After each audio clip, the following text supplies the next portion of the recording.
You're listening to the Smart Policy Podcast, a production of the University of Tennessee's Institute for Public Service.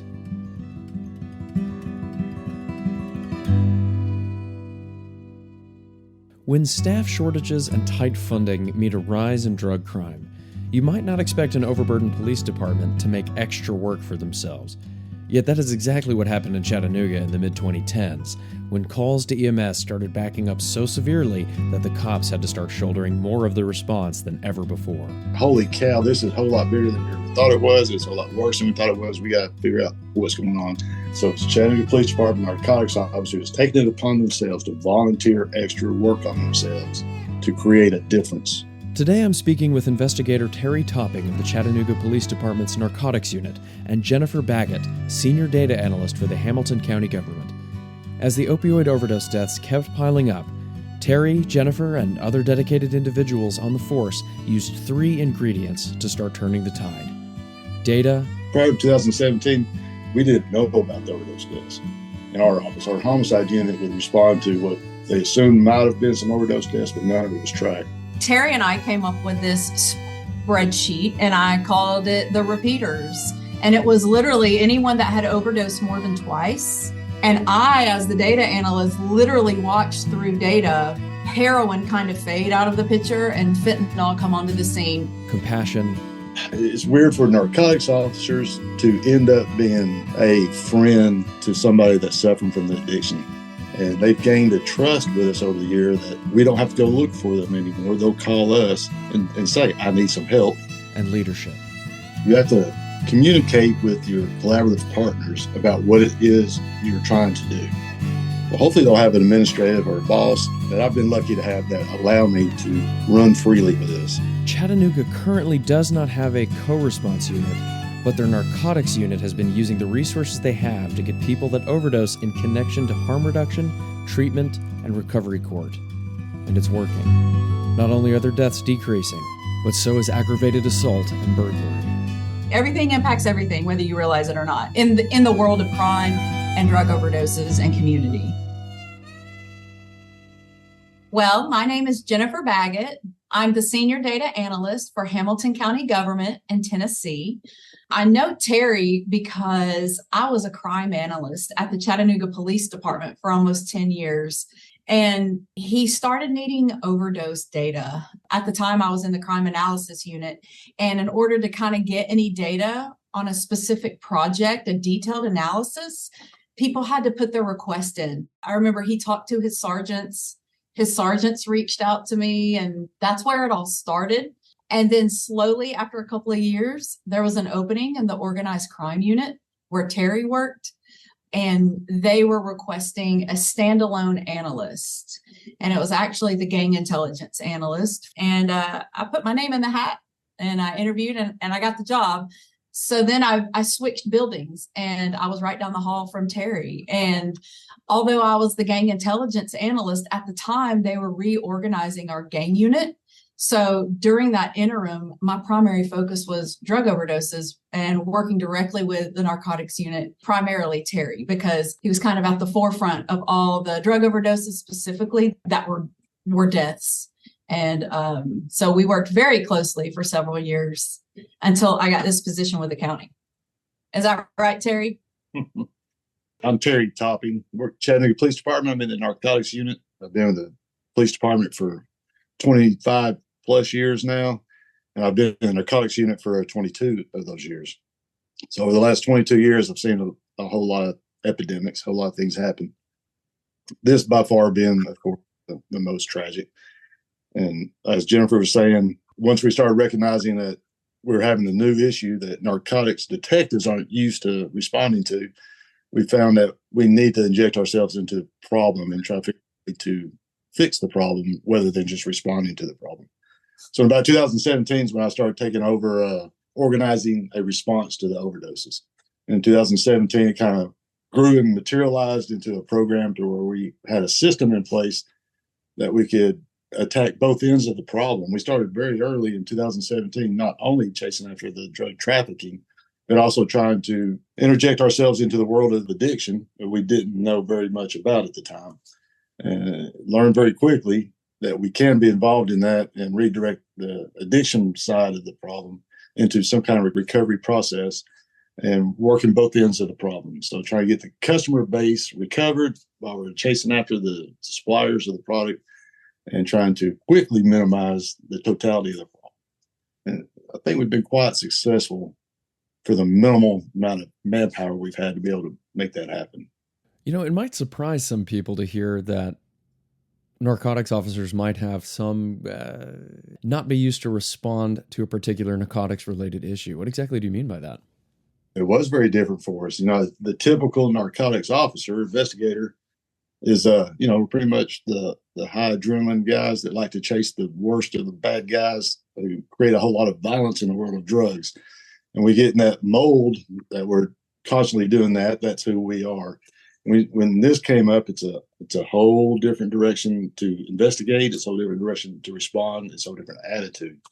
And it takes a special perspective on how you're seeing the problem, on how you can best handle it. We've been fortunate to have a few investigators here that understand that it's not something that we can respond to and have any success with. It has to be something we are proactively out there trying to prevent from happening instead of dealing with it after it happens. Unfortunately, we do still have, everybody has more fatal overdoses than you'd like to have, but we're confident in the fact that our numbers aren't as high as many other cities of our same population, that we're doing something right. We've been able to create relationships with people in the last 7-8 years that prior to that, there'd be no way we'd be having a conversation. So between narcotics investigators going from working strictly drug cases to working death cases was a drastic change in how we go about police work. And then also opening doors to communicate with the hospitals, the recovery centers, the health departments, harm reduction people, all these people who everybody stayed in their own lane back then and wondered how police could help. Once we all got a good understanding of having that conversation, everybody kind of understood we all working towards the same goal. The conversations came easier, and we began to plan together on how to attack the problem. And it's been quite successful. So what is the difference from a police perspective of responding versus preventing? You start off with the investigation of just the drug trafficking. So on that, we're injecting ourselves into a situation where diving into somebody's life and watching them create havoc within a community.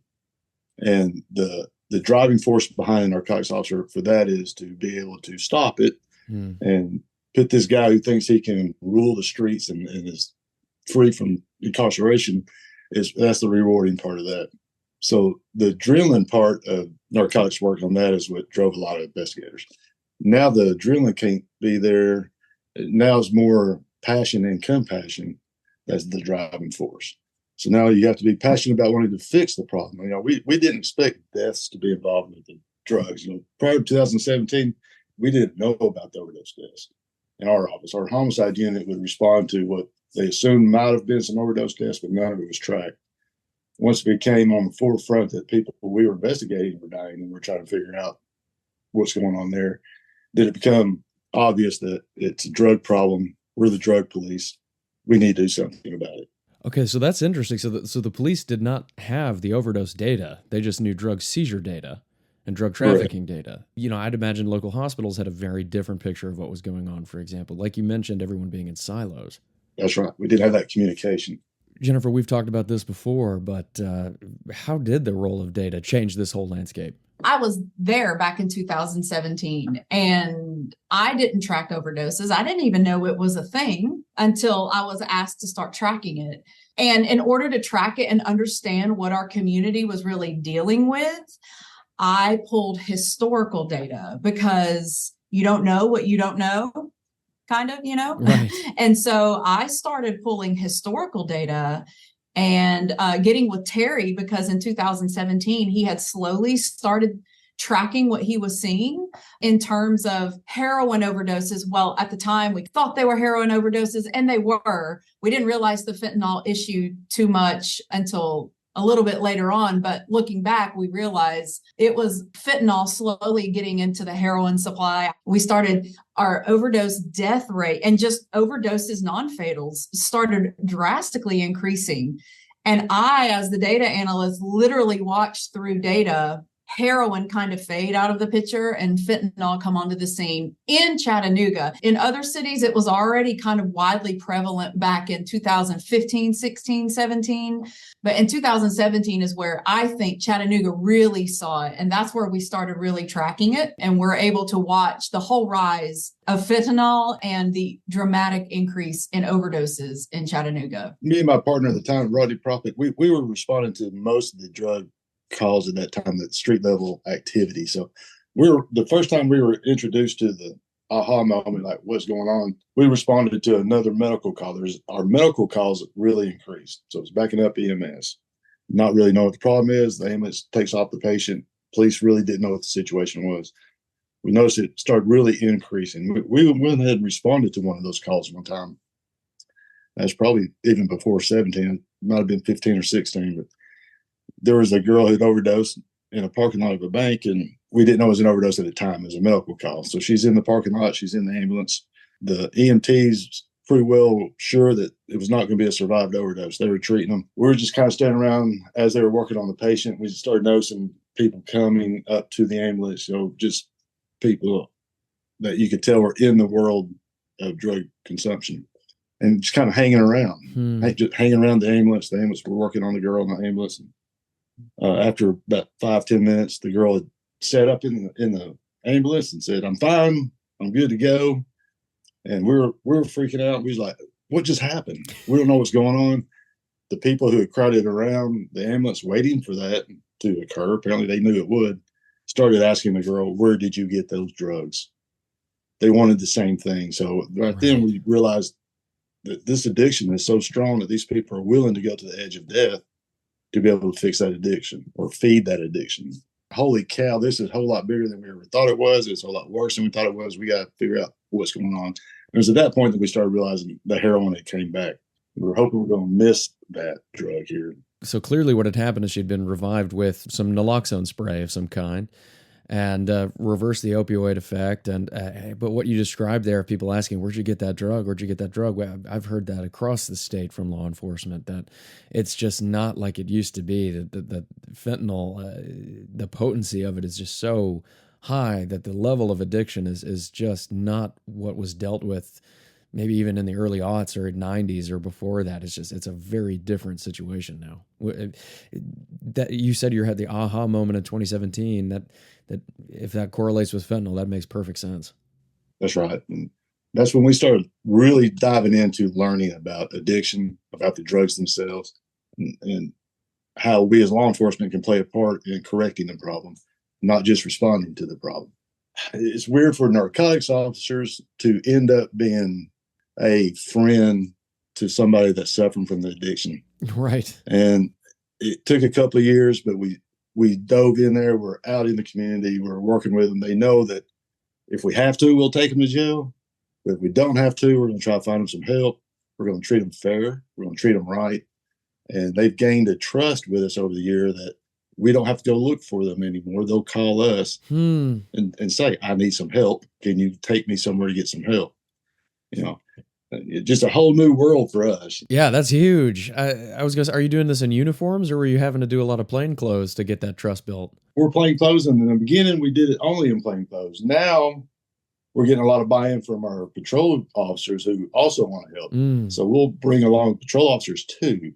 And I think it's a good thing for them to see a uniform as well as a plain clothes guy that are willing to help them. That just helps grow the trust between the two groups. It's worked out so well that for a long time, I'd respond to a situation that a lot of people were together. We'll use a hotel room as an example, since that's primarily the location. I walked into the room after the event had already been initiated by another patrol officer, and everybody starts giggling. And I knew half the room. I was like, "What are y'all giggling at?" And they're like, just shaking their head and nothing. And then a couple days later, same thing happened. I went out to the scene. I walked in the room. They start giggling and said, "The sheriff is here." I said, "The sheriff?" I said, "I work for the city. I don't work for the sheriff. There's nothing wrong with the sheriff's part, but, we take pride in who you work for." They kept giggling and giggling. Well, as an effect of an opiate is that you get the nods and you kind of fall asleep mid-sentence. You wake back up, right? And so amongst themselves, they decided to start calling me the Sheriff of Nottingham. They could take off from the movie there. Oh, And so I they love have that. that. So for them to be able to come up and have fun with me and have this kind of relationship back and forth, they can communicate with me, make me feel pretty good. I said, y'all can call me whatever you want. I think that's better than some things you used to call me in the past. So that Yeah, just no was doubt. that was some evidence to me that the relationship is there, that they do trust us. And they respect us. They know that, we still have a job to do. We still have to intercept the trafficking, and we will not stop chasing the trafficking of the drugs, but we will offer help to those who are willing to receive help, or those who don't quite yet know they need the help, but willing to give it a try. I want to put a pin in that. Not knowing they need help yet is a really, I think that's a difficult window for a lot of police departments and even EMTs, harm reduction organizations. I mean, the whole spectrum of it. I think that's a very difficult window. So I definitely want to come back to that in detail. But Jennifer, what kind of data were you collecting to facilitate this outreach, to improve these connections and trust in the background of all these efforts? Terry and I came up with this spreadsheet, and I called it the repeaters. And it was literally anyone that had overdosed more than twice. And he was able to take that information. If he would look at the spreadsheet and, for example, he'd say, oh, they'd make a good candidate for our drug court. And so he would send the names to the people over at the courts. And that repeater spreadsheet was vital. We were able to see every time someone overdosed where police report was initiated or where the police were called. It was striking. It was very hard to see many, 7, 8, 9, 10 times. And I got to the point where I felt like it was not a matter of if, it was a matter of when. So intervention was, really important in those moments. Yeah, the crucial part of that log of tracking the repeat offenders, you could notice when somebody is on a quick downhill spiral. By building our relationships between the coalition, the health department, harm reduction people, I could contact any of them, let them know, hey, I got this, what I was calling then even a spike. I got a spike on this guy right here. He's in a bad position. He may not survive much longer. Somebody go visit him. And if any of these groups didn't have anybody available, we would go out there and knock on the door. We've knocked on many doors just trying to offer assistance. And we've gotten a lot of them into a program. What do these visits look like? They can tell the difference when I'm there for help or I'm there for they're in trouble. Is it even a difference in posture? That's right. But in both situations, it helped. It really helps in both situations. They're more open to the conversation, whether they know they're in trouble or they know I'm going to offer them help. In particular, now that we're starting an MAT program in our jail, if it's a go to jail have to situation, that we can get them started into a recovery program while they're at jail.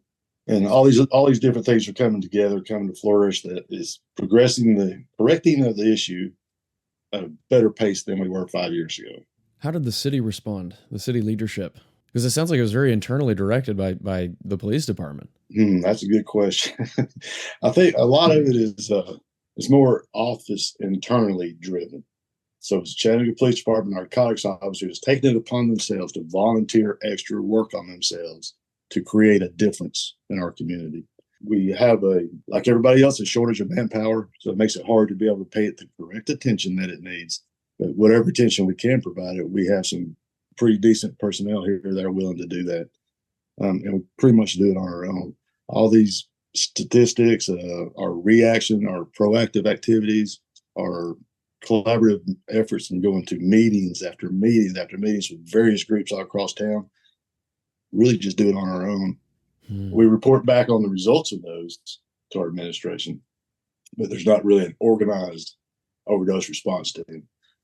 I have tried to get a specific overdose response team initiated here, wrote a program for it in 2018, and it's quite intensive, and it's due to lack of manpower, we haven't been able to get that initiated here and funding. And but I've seen some other larger municipalities who have started very similar, if not almost exactly what we wrote up then, and have it enacted, and watching how it has been successful. So I know the program can work if we can apply the right personnel to the problem. Well, I mean, shortage of staff, funding, these are very common barriers across the state, especially in rural areas. So I guess there is a takeaway from this is what recommendations might you give to a small town police department or a rural sheriff's office looking at this kind of approach? Well, hopefully they'll have an administrative or a boss that I've been lucky to have that allow me to run freely with this. So I still have to work cases. I still work cases, and I help other officers work their cases, and I pay attention to this overdose stuff. I appreciate the freedom they've given me to be able to do that. We've been able to help a lot of people. And as far as a small community goes that has even less manpower, and I'm sure has equally the per capita problem, they'll have to really start the same way. Somebody give someone who is willing and able to organize a response. I don't like the word response. I don't want it to be a response. I want it to be a proactive work. We don't want any deaths. If you dream it, you can make it happen, right? Without dreams, you can't have progress. Without progress, you can't have success. So to be able to make it successful, you got to dream that you can make a difference. You can make a change. You can start with one person trying to fix the problem, and others will buy into it. And you'll have a group helping you before you know it. I tell you, I think you put it best when you just said, we don't want any deaths. That's something I keep encountering in these conversations is doesn't matter who you are, where you come from, whether you put on a uniform or not. Everybody wants fewer dead Tennesseans. And that does seem to be a big part of why it seems attitudes are changing. Because, you've been on the force over 20 years, you said, and it's really only been the last half decade that there's been significant shift in that way. What has changed then even further now that we have these national settlements coming in? And it's not just the money. I've noticed that this has changed conversations. County governments, city governments are now assembling task forces made out of community members. And finally, you're having all these people in the same room at the same time.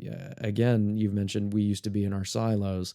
And now you're having medical personnel, first responders, prevention organizations, all in the same room talking for the first time. Jennifer, your position is directly related. What effect is this having, you think? Back in 2017 to, like you said, the last 5 years, the rate at which people were overdosing and dying, it was happening faster than we could even realize or keep up with. And then all of a sudden, bam, oh goodness, look, we have this huge problem. And I think everyone, like you said, doctors, harm reduction, coalitions, health departments, we all were kind of like, what do we do? And even on the analyst side, which is a very small portion of all of this, we're like, how do we even track these? Like everything happens so fast, in my opinion. That is why I think people are trying to be proactive on the end now instead of reactive. And I've always admired Terry because he's always, yes, he's thinking about right now, we don't want any more deaths, but he is always trying to think of ways to streamline everything and the way that we respond, but also thinking about not just what this can look like right now, but what can this look like a year from now, 5 years from now, thinking strategically and broadly. This is the reason why we're doing this right now, is so we'll see the results of it in 5 years kind of thing, even a year. And I think all types of agencies should be thinking that way because it's such a massive problem. Yes, we're trying to, put a Band-Aid on this horrible wound right now, but also we need to be thinking about what it's going to look like even a year, 5 years, 3 years, 10 years from now. What are some of the barriers you're facing? It's sad that it comes down to it is financial. I like to break everything down as small as I can. So although we have a statewide epidemic going on, we have a nationwide epidemic. But to get it to that level, it has to start as low as the community. And I think the financial side of it could be best utilized when it's directed to the smaller communities than the state programs as a whole. So if every little community can fix their little problem, then our state problem will follow suit. It'll all be fixed. With that being said, I'd like to be able to utilize some opioid abatement money to increase our ability to correct the problem. And the shortage of manpower is where the issue comes in, particularly on our civilian side. The co-responder would be the first thing I would like to do. We were able to initiate a co-responder program, but strictly in the mental health field. not necessarily the drug field. About the time we did start our co-responder unit there, you could see there was a difference probably in the mental health side of the world and the drug addiction side of the world. But a couple years later, it's two of the same thing. They're not so much separated. It's dual diagnosis. We need to have a response not only to the medical cause for mental health, but the drug-related cause for drug overdoses. If we get some co-responders there, get the referrals into the programs quicker, get some more on-scene treatment and follow-up treatments wherever it may be, whether it's at the MAT program at the jail, MAT program in a recovery center, wherever it's at. Utilize our assets more effectively to streamline from the scene of the incident to the scene of a recovery house. I've heard from other media organizations that this criticism of law enforcement getting opioid settlement money, it's coming from the fear of, well, let's not do War on Drugs 2.0. But when I listen to you here, you're talking about harm reduction and outreach for prevention purposes and MAT in jails and so on and so forth. What might you say in response to the criticism that, we shouldn't be giving law enforcement too much of the settlement money and so on and so forth? Well, the bottom line is we are the boots on the ground. We are the ones they call when they need emergency services. We're there in the moment of crisis. And we can take that moment and write it down on a piece of paper and turn it into our supervisor and be done with it. Or we can be active in the incident and try to correct it from happening again. With that, we could be better educating police officers on how they can best respond to those incidents for a better outcome. It's not just writing the report. It's not just taking them to jail. We got that will not fix the problem. And if you don't fix a problem, it keeps growing to be a bigger problem. And we certainly don't want that either. I think it's mandatory that the police departments receive the opioid money and it's applied appropriately. We still have to investigate the trafficking. So we have to work on prosecuting the cases. We have to work on rehabilitation of the addiction. We have to have salaries paid to be able to do it the most effectively. Without using taxpayer money, I think it'd be the best way to spend the money. And in the long run, all the associated crimes that come with addiction, as we lessen the number of people with addiction in your community, it lessens all crimes. Everything from shoplifting to breaking into your car, breaking into your home, business robberies, all those will also be reduced. Therefore, we'll have lower call loads, we'll have less taxpayer money spent on the court system, public defender's office, less money spent at the hospitals, taxpayer money spent in the hospitals for medical services. In the long run, that's where you'll initiate the best result of saving money, not only spending money. And I hate for it to be a conversation about money. We're talking about lives here. So the better picture is we're making our community better, making it safer. We're rehabilitating people to be a productive citizen, reuniting families. There's nothing ugly about helping somebody get out of that life of addiction. Just in my opinion, I think that's where the money needs to be spent. Start small. If everybody had a little bit of the pie, the big picture will be fixed quicker. So you can't leave anybody out? Well, ideally. Ideally. Right. $200 million there. But, there's enough that could have a huge impact in our state. Yeah, I it's over $1 billion over the next 18 years. It's got to go. It better go to something good. That's for sure. Jennifer, I saw you nodding your head a lot when he was talking about if you reduce problems, if you reduce the frequency, the incidence of addiction, you do reduce downstream crimes. What might people not understand about that? Well, he's 100% correct, because before I was, in intelligence and organized crime, when I was just a regular crime analyst, I tracked what we call Part 1 crime. It's Part 1 crime is what the FBI calls it and what they track. So that's your murder, ag assault, robbery, rape, burglary, auto theft, and auto burglary. And I can tell you for 100% fact, we saw tons of shoplifting incidents where the suspect was shoplifting to fund their drug habit, who also had drug charges, were also arrested with drugs, sometimes with enough to get charged with intent to manufacture or distribute or sell. the huge catalytic converter theft trend that came through Chattanooga. Not all of them, but many of them were, to sell those catalytic converters to chop shops or to individuals where they would get a little cut of the money, and that was to fund their lifestyle. I feel like it's crime and community 101. The less someone needs to go and commit the crime, then you're going to have less crime, which makes your community safer, which makes people feel safer. It's a trickle-down effect. And everything Terry was talking about, it's cyclical. Everything is connected. So certainly, if you have someone addicted to drugs, it's likely they don't have a full-time job, which it's likely that they could possibly commit crimes to fund their habits. So I'm not saying that's the way in every situation, of course, but the majority I would bet my paycheck on. How else are you going to spend hundreds of dollars a day to get your drugs? Yeah, you got to get that money somehow. And it absolutely impacts your community. And like he said, so then it's going to impact, we're having tons less robberies. You don't need as many robbery investigators. You're having tons less auto thefts. So you don't need as many auto theft detectives. It's all cyclical, and it absolutely impacts everything. Everything impacts everything, whether you realize it or not, in the world of crime and drug overdoses and community. Okay.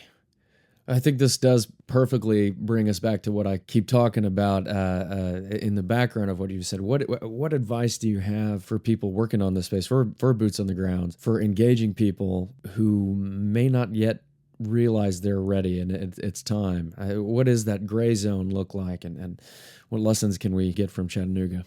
You have to communicate with your collaborative partners about what it is you're trying to do. Understanding the addiction part of it, about being able to make rational decisions, so the opioids affect that part of the brain where you cannot make a rational decision for yourself.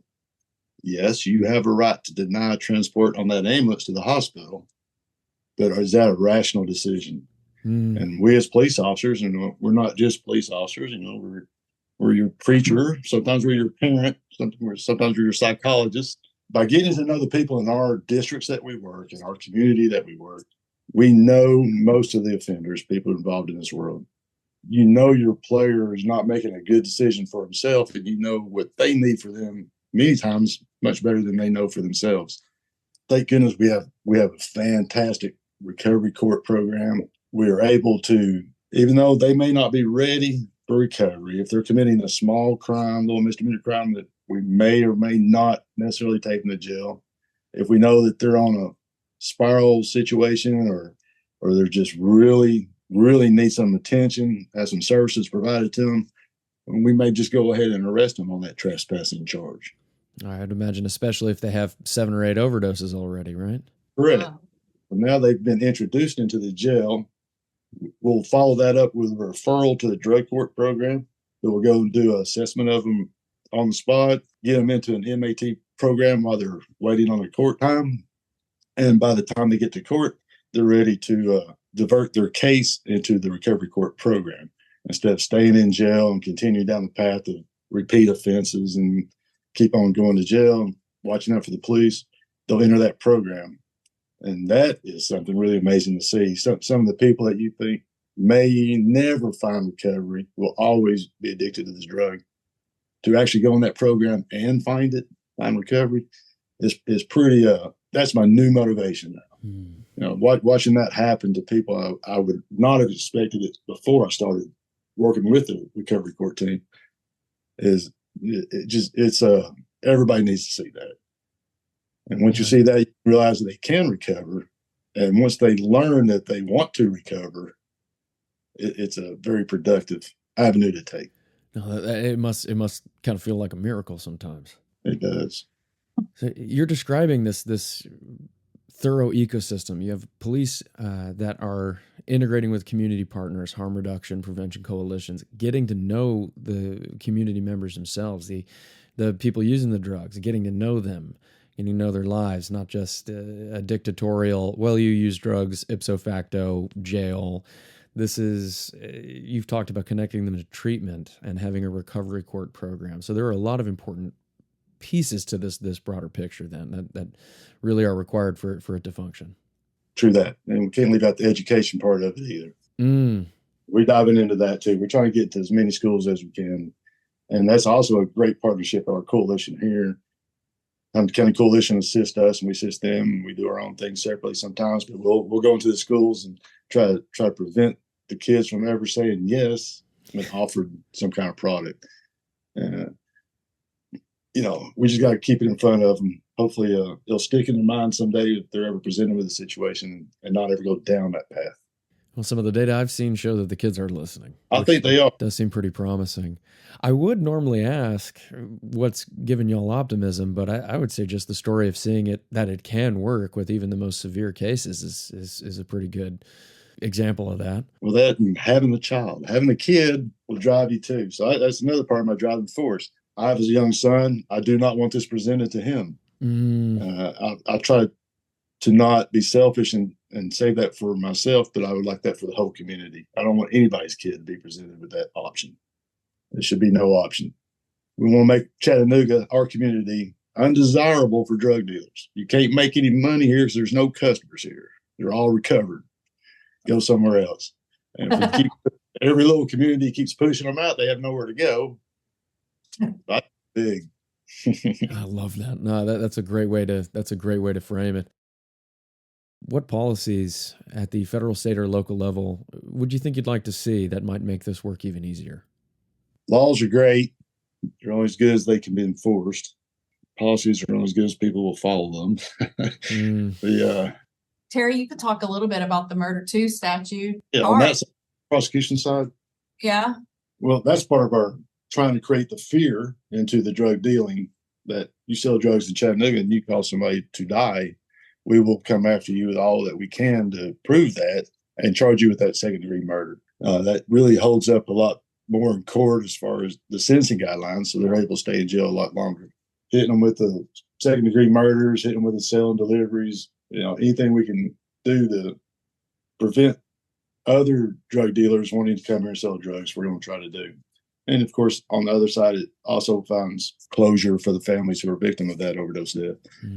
Like I say, I would prefer not to have to charge anybody with that because we're not having any deaths. But if there's a death and we're able to get some kind of evidence to prove how it occurred, we're going after it. We're going to make sure it happens. That law has been very helpful for us.